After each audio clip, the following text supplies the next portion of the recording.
दोस्तों आज की इस वीडियो में हम बताएंगे डीड ब्लूटूथ स्पीकर को रिपेयर करके, यानी ये पूरी तरह बंद हो गया है। ये लंबा वाला ब्लूटूथ स्पीकर है, इसमें दो स्पीकर लगी हुई है, एक साइड में एक स्पीकर और दूसरी साइड में भी एक स्पीकर लगी हुई है। लेफ्ट राइट दो स्पीकर है। अब ये चालू नहीं हो रहा है, यहाँ पे देखिएगा इसका कुछ बटन यहाँ पे दी हुई है। उसके बाद में इसके पीछे साइड यहाँ पे देखिएगा तो चार्जिंग पोर्ट और ऑन ऑफ करने के लिए स्विच दिया हुआ है और सब पोर्ट दिया हुआ है। यहाँ से स्विच को ऑन कर देंगे तो स्विच तो ऑन हो जाएगा, लेकिन ये नहीं चालू हो रहा है। देखिएगा इसमें कोई भी बत्ती इंडिकेट नहीं कर रहा है और स्पीकर से भी कोई आवाज इससे नहीं मिल रही है। इसको चार्ज कर रहे हैं तो चार्ज हो रही है, चार्ज में कोई भी प्रॉब्लम नहीं है। तो यहाँ पे लेंगे मोबाइल वाला चार्जिंग पिन और इसमें चलिए हम लगाकर आपको दिखा रहे हैं। तो यहाँ पे आप देख सकते हो कि ये चार्ज हो रही है, रेड बत्ती जल रही है।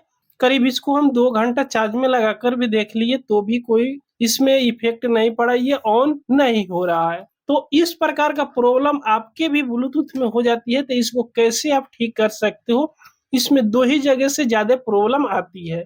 तो चलिए सबसे पहले इसको खोल लेते हैं। तो खोलने के लिए सबसे पहले ऊपर वाला ये जाली दी हुई है, इस जाली को यहाँ से निकालना होगा, तभी इसमें का स्क्रू निकलेगा और इसको खोल पाइएगा।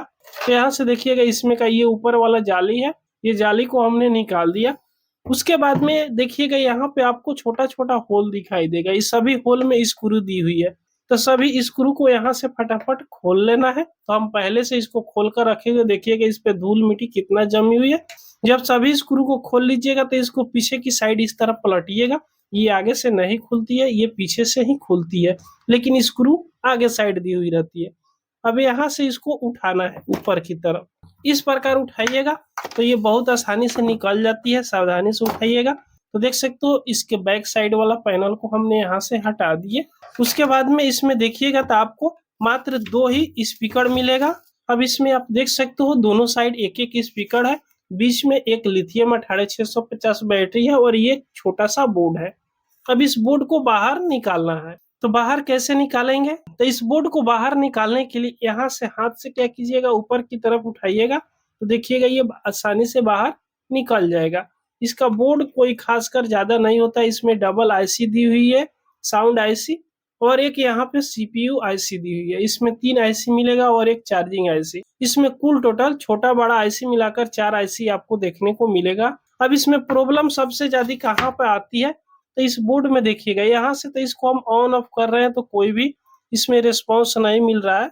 और इसको चार्ज में लगाकर भी आपको ऑन ऑफ करके दिखा दे तो देख सकते हो यहाँ से इसको ऑन ऑफ हम कर रहे हैं तो कोई भी रिस्पॉन्स नहीं मिल रही है अभी। तो इस स्थिति में सबसे पहले यहाँ स्विच के पास आपको वोल्ट चेक करना है कि बैटरी ये चार्ज हो रही है कि नहीं है, या बैटरी को डायरेक्ट यहाँ से निकाल कर भी बैटरी की पॉइंट पर आप चेक कर सकते हो। तो यहाँ पे चलिए हम बैटरी की पॉइंट पे डायरेक्ट चेक कर ले रहे हैं। तो चेक करने के लिए मल्टीमीटर की जरूरत पड़ेगी।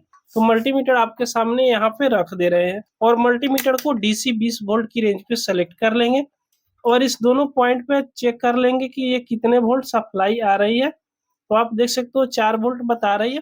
यहाँ से पहले चार्जर को निकाल दे रहे हैं ताकि असलियत बैटरी का पता चल जाए। अब उसके बाद बैटरी की दोनों पॉइंट पे एक एक प्रोब को लगाकर यहाँ से चेक कर लेना है। तो आप देख सकते हो 4.07 वोल्ट बता रहा है, यानी इसका बैटरी फुल चार्ज है।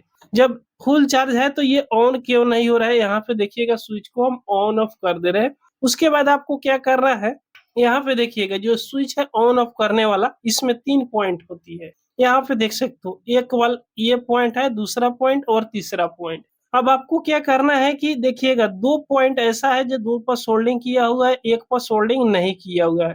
तो एक आपको ग्राउंड लेना है और दूसरे दोनों स्विच पर आपको चेक करना है वोल्ट बता रहा है कि नहीं बता रहा है। चलिए थोड़ा सा हम क्लियर आपको दिखाना चाहेंगे।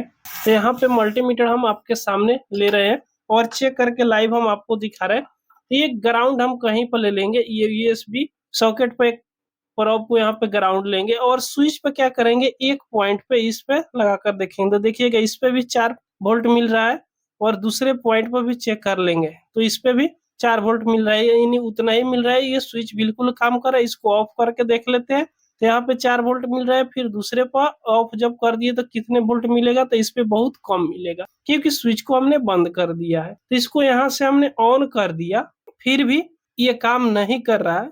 तो आपको क्या करना है कि सबसे ज्यादा जो प्रॉब्लम होती है स्विच से ही प्रॉब्लम होती है। अगर स्विच ठीक है तो फिर कहाँ से प्रॉब्लम होगी।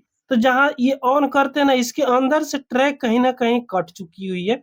इसको चालू करने के लिए देखिएगा, ये यूएसबी सॉकेट है जिसमें आप पेन ड्राइव लगाते हो। इसमें 4 पॉइंट होती है, देखिएगा, ये पहला पॉइंट, दूसरा पॉइंट, तीसरा पॉइंट और चौथा पॉइंट। आप गौर से समझ गए होंगे।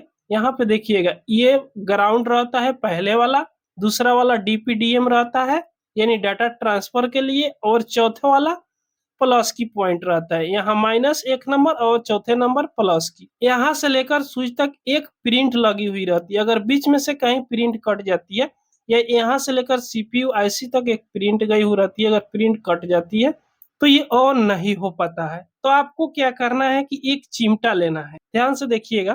तो यहाँ पे हमने एक चिमटा ले लिया। अब यहाँ पे आपको क्या करना है कि ये जो ऑन ऑफ करने वाला स्विच है, इसके एक पॉइंट से इस सॉकेट की प्लस वाला पॉइंट इन 4 नंबर पॉइंट पर इस तरह शॉर्ट करके आपको देख लेना है।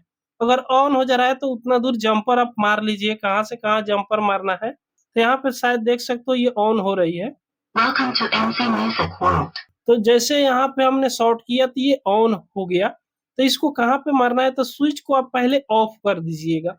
ऑफ करने के बाद में इस पे जंपर किस तरह लगाना है जो ये हमेशा के लिए ऑन नहीं रहे। तो यहाँ पे देखिएगा, एक तो आप ग्राउंड पर पहले रख लीजिएगा और दूसरी पर जिस पर वोल्ट कम मिले। यहाँ पे देखिएगा 1 वोल्ट कुछ पॉइंट मिल रहा है और दूसरी पॉइंट पे पूरा 4 वोल्ट मिल रहा है। तो जो जिस पर कम वोल्ट मिल रहा है, यहाँ से एक जंपर लगाकर यहाँ तक एक जंपर लगा देना है। तो कैसे जंपर लगाना है, चलिए हम आपको लाइव इस वीडियो में दिखाएंगे। तो यहाँ पे एक छोटा सा तार ले लीजिएगा। उसके बाद में आपको क्या करना है कि इस स्विच के दूसरे वाला पॉइंट पर जिस पे बैटरी की कंटिन्यूटी नहीं बतला रहा है, डायरेक्ट बोर्ड से जो स्विच का प्रिंट आया हुआ है उस पर एक तार को इसको सोल्डिंग कर लीजिएगा। शायद यहाँ पे देखिएगा सोल्डिंग करने में तो प्रॉब्लम होगी क्योंकि इसमें जगह बहुत कम है, ये बीट थोड़ा मोटा हो जा रही है। तो हम इसके ट्रैक गया हुआ है इस आईसी के पास, तो इस आईसी पर इस प्रिंट को हम सोल्डिंग कर ले रहे हैं ताकि यहाँ पर अगर जगह नहीं मिल रहा है तो ये ट्रैक जहाँ पे भी गया हुआ है ना, उस जगह पर आप इसको सोल्डिंग कर सकते हो, कोई भी दिक्कत नहीं है। तो इसी वाला पॉइंट पे हम इसको सोल्डिंग कर लेते हैं। शायद यहाँ पे आप देख रहे होंगे इस आईसी पे, साउंड आईसी पे। तो साउंड आईसी के पहले वाला लेग पे यहाँ पे देखिएगा तो ये ट्रैक स्विच से होते हुए यहाँ पे आया हुआ था, यहाँ पे आप देख रहे होंगे।